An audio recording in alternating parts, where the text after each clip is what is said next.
अब हो गया। आप जो पढ़ाएंगे वो रिकॉर्ड होगा।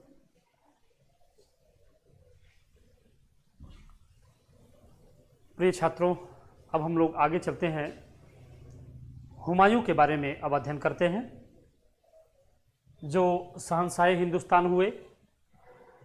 2 बार ताजपोशी हुई इस बादशाह की। ध्यान रहे, हुमायूं 2 बार बादशाह हुए भारत के। जब हुमायूं बाबर की मृत्यु के बाद बादशाह हुए तो हुमायूं के सामने बहुत सी कठिनाइयां थी। उनकी पहली कठिनाई उनके भाई ही थे। हुमायूं कुल 4 भाई थे।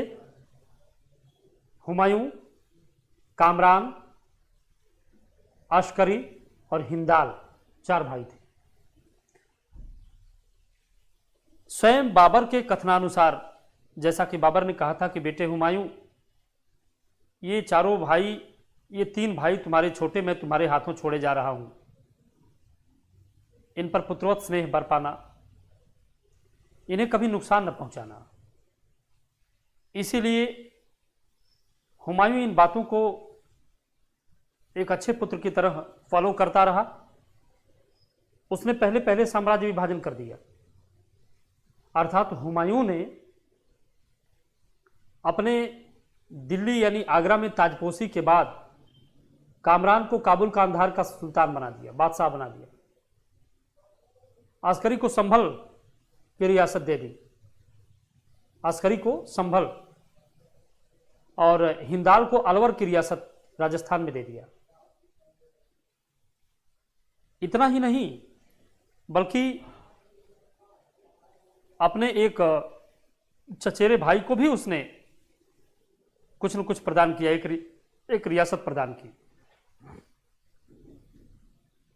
इस तरह से इन्होंने एक आज्ञाकारी पुत्र की भूमिका निभाई। लेकिन हुमायूं के सामने सबसे बड़ी कठिनाई उनके ये भाई ही हुए। लगातार ये लोग हुमायूं को परेशान करते थे, उनसे युद्ध तक लड़ जाया करते थे। इन परिस्थितियों में हुमायूं काफी संकट के दौर से गुजर रहे थे। यदि फिर भी मुगल फौज एक मजबूत फौज थी। अच्छा हाँ, अवनीश पाल जी आप कह रहे हैं कि सर गजल संग्रह दिख नहीं रहा है। अवनीश पाल जी, गजल संग्रह दीवान तुर्की भाषा में, ये मैंने बोला होगा, तुर्की भाषा में दीवान नाम का गजल संग्रह इन्होंने किया था। ठीक है, तुर्की भाषा में गजल संग्रह दीवान इन्होंने ऐसा किया था। तो अब आप तुर्की में गजल संग्रह दीवान को नोट कर लें, फिर हम लोग आगे बढ़ते हैं। हाँ, तो मैं बता रहा था कि हुमायूं जिस समय शासन सत्ता संभाल रहे थे हिंदुस्तान में, अभी समझिए बाबर के द्वारा अपने जीवन के प्रत्येक वर्ष युद्ध ही करना पड़ा अपने राज्य को अस्थायी बनाए रखने के लिए। इन परिस्थितियों में सबसे बड़ी कठिनाई थी हुमायूं के सामने उनके भाइयों की। ऐसी परिस्थितियों में तो एक बार ऐसा भी हुआ कि एक बार मिर्जा कामरान को पकड़ लेने पर हुमायूं के सरदारों ने कहा, हुजूर इसका वध कर दें। हुमायूं का कहना था कि मेरे दोस्तों, आप कह तो सही रहे हैं, राजनीतिक दृष्टि से यह ठीक है, लेकिन पता नहीं क्यों इसका वध करने का मेरा मन नहीं करता। अर्थात हुमायूं उन्हें जीवन भर मारना नहीं, नुकसान नहीं पहुंचाया। ऐसी परिस्थितियों में हुमायूं के सामने एक अफगान सरदार उठ खड़ा हुआ। उनका नाम था शेर शाह सूरी। ध्यान रहे, शेर शाह सूरी अभी अपने उत्थान के दौरान बंगाल, बिहार में अपने साम्राज्य की स्थापना कर ही रहे थे। इस दौरान ऐसी परिस्थिति बनी कि हुमायूं से उन्हें युद्ध लड़ना पड़ा, क्योंकि शहंशाह हिंदुस्तान हुमायूं अपने आप को घोषित करते थे। इसलिए बंगाल पर विजय प्राप्त कर लेने के बाद हुमायूं ने तुरंत प्रतिक्रिया व्यक्त की और वो बंगाल की तरफ मुगल फौज लेकर बढ़े। इस दौरान हुमायूं से चित्तौड़ की रक्षा हुई, मालवा परास्त हुआ, गुजरात परास्त हुआ, और वहीं गुजरात में ही उन्हें पता चला कि बंगाल पर अधिकार कर लिया गया है शेर शाह सूरी के द्वारा, और उन्होंने तत्काल शेर शाह सूरी की तरफ अभियान किया। शेर शाह सूरी ने चालाकी से पूरा बंगाल खाली कर दिया, और जब बंगाल से फतह होकर के मुगल फौज लौट रही थी तो उसने तुरंत चौसा, ये चौसा जो है बिहार में बक्सर के समीप एक जगह है, इसी चौसा में उसने तुरंत उनका अवरोध खड़ा करना शुरू किया, उनके सामने तुरंत मुकाबले के लिए खड़ा हो गया। चौसा के युद्ध में ये बताया जाता है कि भयंकर युद्ध तो हुआ, लेकिन अंततः लापरवाहियों के नाते हुमायूं परास्त हुए। वे गंगा नदी में अपने घोड़े समेत कूद गए, रानियां इत्यादि जंग मैदान में छूट गई, जिसे शेर शाह सूरी ने अपने गिरफ्त में ले लिया। घोड़े समेत गंगा नदी में कूदते हुमायूं को किसी हसन खां नाम के एक भिस्ती चमड़े का कारोबारी ने बचा लिया। इतिहास में ऐसा उल्लेख है कि बादशाह बनने के बाद फिर से हुमायूं ने उसे आधे दिन का बादशाह बना दिया था, और उस दौरान इस भिस्ती ने चमड़े का सिक्का चलाया। इसके बाद जो अगला वो होता है उसमें अंततः हुमायूं से एक बार फिर शेर खां का युद्ध होता है। वो था बिलग्राम का युद्ध। बिलग्राम के युद्ध में हार कर हुमायूं भागे तो फिर आखिरकार हिंदुस्तान की सरजमी छोड़ना पड़ा। वे विदेश भाग गए, अफगानिस्तान भाग गए, ऐसा बताया जाता है। और शेर शाह सूरी ने दिल्ली और आगरा पर अधिकार कर लिया। जी हाँ, अधिकार कर लिया। तो आप कह सकते हैं कि 1530 में बैठे इस बादशाह को आखिरकार हिंदुस्तान की सरजमी से भागना पड़ा। ठीक है, भाग जाना पड़ा। और इस दौरान 15 साल का उनका निर्वासन रहा। 1555 तक वे विदेश में रहे, है ना। 1555 तक वे विदेश में रहे। 40 में भागे थे, 1540 में, क्योंकि 34 में इधर चौसा का युद्ध होता है और 35 में यहाँ बिलग्राम के युद्ध में ये परास्त होते हैं। तो 35 5 40 10 50 सॉरी 40 10 50 5 55 40 में ये भागे थे। और आखिरकार जब शेर शाह सूरी की भारत में मृत्यु हो गई तो यह खबर पाकर फिर से एक बार हुमायूं को भारत आने का मौका मिला। उसने सरहिंद के युद्ध में अफगानों को फिर से परास्त कर दिया और परास्त कर भारत की सरजमी पर फिर कदम रखा और दिल्ली तथा आगरा को जीत लिया। ये हुमायूं का इतिहास है।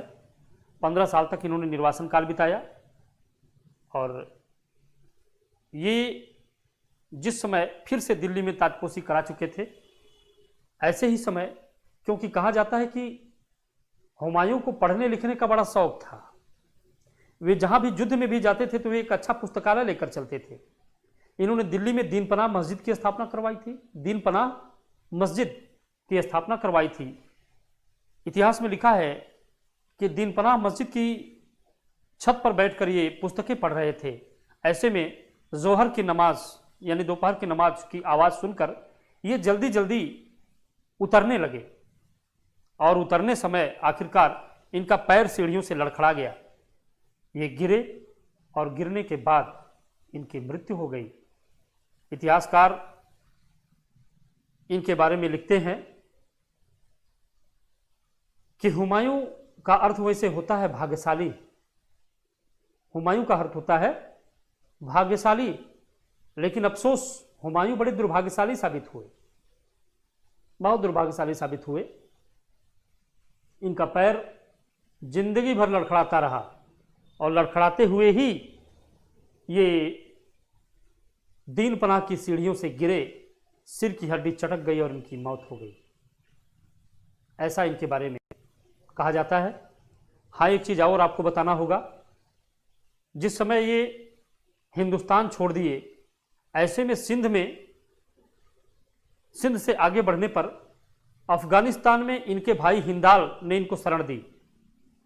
हिंदाल के यहाँ रहते हुए इन्होंने हिंदाल के आध्यात्मिक गुरु, जिनका नाम था सिया मीर बाबा अकबर जामी, मीर बाबा अकबर जामी की पुत्री हमीदा बानू बेगम, जो बादशाह से बहुत अधिक कम उम्र की थी, जिस समय बादशाह की उम्र 35 साल थी, उस समय इस महिला की उम्र 14 साल थी, तो लगभग आधे से भी अधिक उम्र कम थी।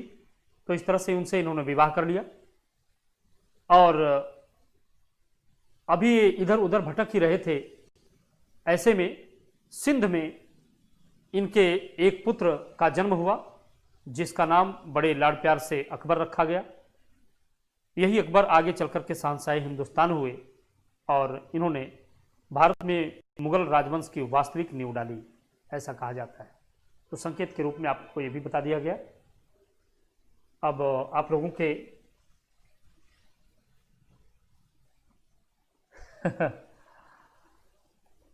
संजोली चौरसिया लिख रही हैं, सर ये सब लोग अफगानिस्तान ही क्यों भागते थे? बेटे पश्चिम तरफ भागेंगे तो अफगानिस्तान ही होगा, पूरब तरफ भाग सकते नहीं, क्योंकि उधर तो शेरशाह सूरी का साम्राज्य है ना, उधर शेरशाह सूरी का साम्राज्य है, तो उधर भागेंगे कहां? पश्चिम दक्षिण की तरफ भागें तो उधर हिंदू रियासतें हैं, और साथ ही साथ हो सकता है इतना बढ़िया ये शरण प्राप्त न कर सके। तो इन कारणों से ये सब लोग जो है अफगानिस्तान ही भागते थे। क्लियर हुआ? जी हाँ, ऐसा ही है। चलिए, हमने मुगल राजवंश के दूसरे बादशाह हुमायूं के बारे में आपको जो कुछ बताया, उनके बारे में कुछ अध्ययन कर लिया जाए। ठीक। हुमायूं का शासन भारत में 2 चक्र रहा, 1530 से 1540 तक,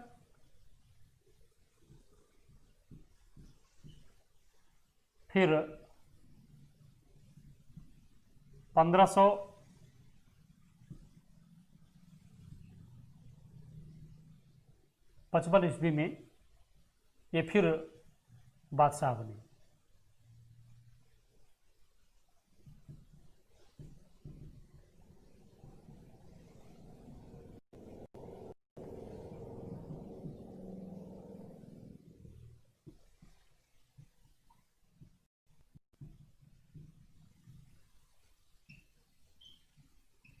दो चक्र।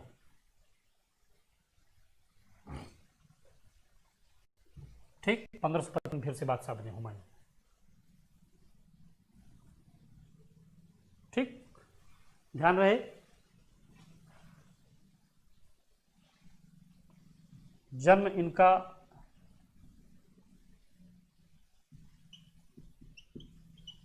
1507 में, स्थान अफगानिस्तान,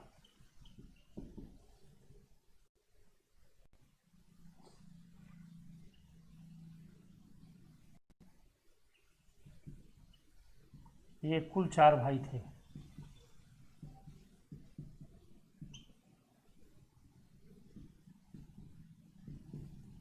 हुमायूं, कामरान, अस्करी, हिंदाल, ये कुल 4 भाई थे। अगला जान लें,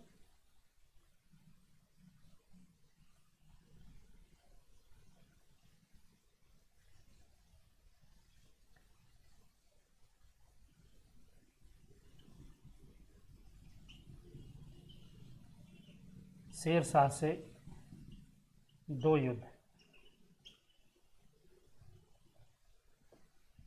पहला युद्ध इनका हुआ चौसा का युद्ध, 1539।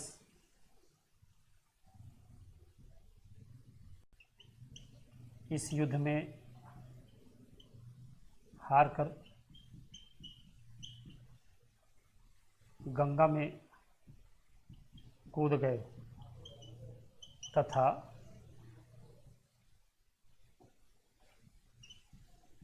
एक भिश्ती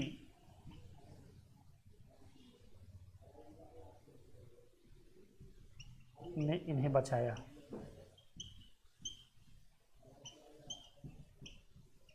अतः उसे आधे दिन का बादशाह बनाया। भिश्ती का नाम हसन खां था।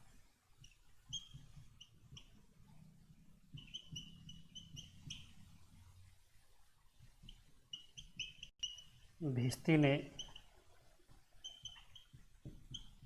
चमड़े के सिक्के चलाए।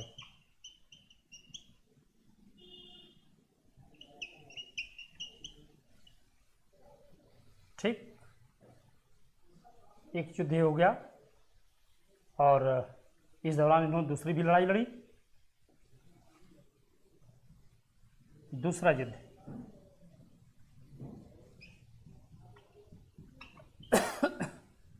बिलग्राम का युद्ध।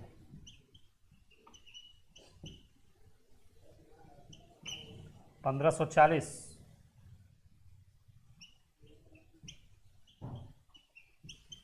इस युद्ध में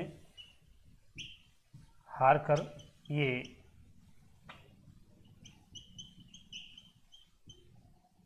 अफगानिस्तान भाग गए।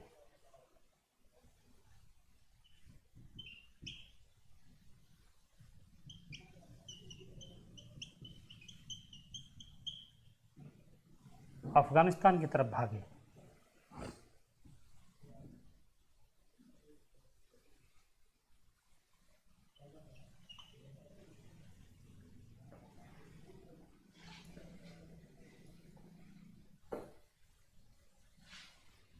इस युद्ध में ये भागकर अफगानिस्तान गए और वहाँ इन्होंने 1555 तक का वो किया। ध्यान रहे, इस दौरान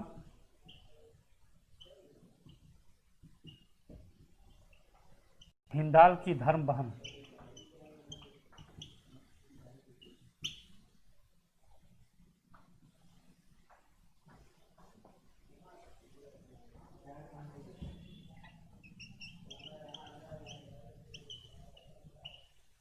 हमीदा बानो से विवाह किया।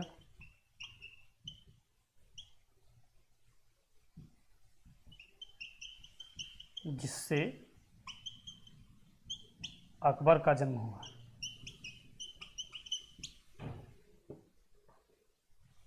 ठीक,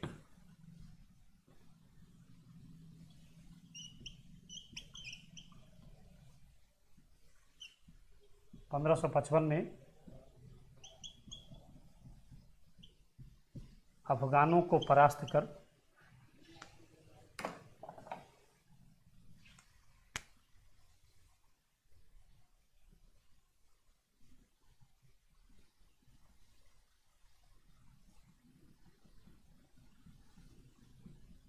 सरहिंद और मछीवाड़ा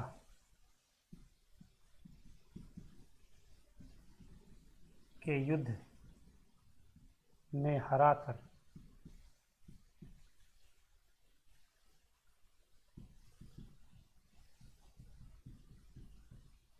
पुनः आगरा में ताजपोशी कराई।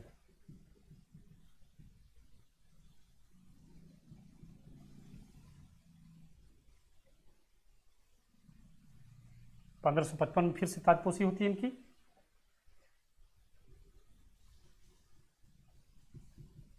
किंतु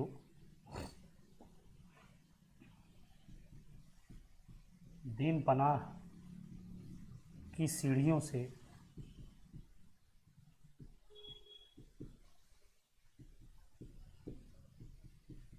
गिरकर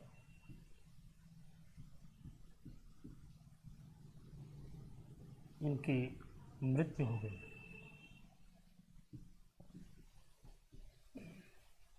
दीन पनाह की सीढ़ियों से गिरकर इनकी मृत्यु हो गई। ठीक, ये रहे। ओके, ध्यान रहे हुमायूं के समय कुछ ऐसे सहायकों की सेवाएं मिली थी जिनका इतिहास में नाम लिया जाता है। जैसे हुमायूं ने बेहज़ाद के आगे जो 2 कलाकारों का वो प्राप्त किया था सहयोग, ये मुग़ल कलाकार आगे चल कर के इतिहास में नाम दर्ज करा पाए। इसमें से मुग़ल चित्रकला जब आप पढ़ाई जाएगी आपको तो उस समय इन सभी लोगों का नाम आएगा। इसमें बस इतना ही जान लें कि हुमायूं को स्वयं अकबर के राज दरबारी अबुल फजल ने इंसान कामिल कहा है। इंसान ए कामिल इनको कहा गया है। साथ ही साथ इनके बारे में लिखा गया कि इनका अर्थ होता है भाग्यशाली, लेकिन भाग्यशाली नहीं रहे। दीन पनाह की सीढ़ियों से वैसे ही लड़खड़ाते हुए गिरे जैसे पूरे जीवन भर ये लड़खड़ाते रहे और उनकी मौत हो गई, ऐसा लिखा जाता है। आप यहाँ नीचे लिख सकते हैं।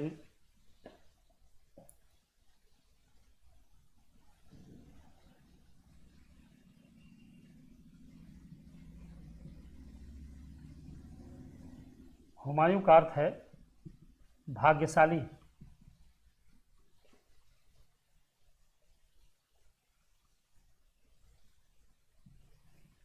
लेकिन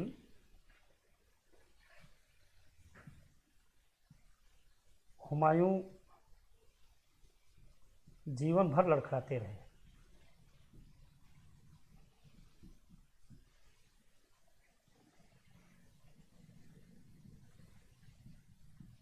और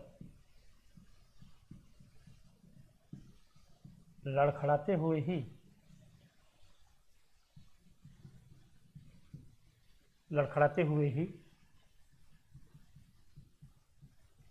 दीन पनाह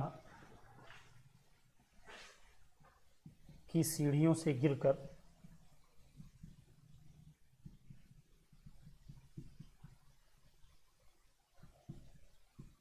इनकी मृत्यु हो गई। नोट कर लीजिए इसे।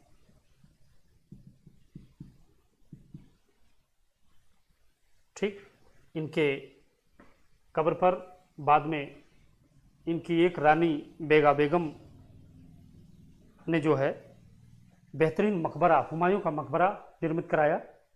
इस हुमायूं के मकबरे को ताजमहल का अग्रगामी कहा जाता है। हुमायूं का मकबरा जो इनकी कब्र पर दिल्ली में वो किया गया, उसे ताजमहल का अग्रगामी कहा जाता है। ठीक है, आप लोग इसे नोट कर लें और नोट कर लेने के बाद फिर हम लोग थोड़ा सा और इसमें आगे पढ़ेंगे। नोट करिए प्लीज।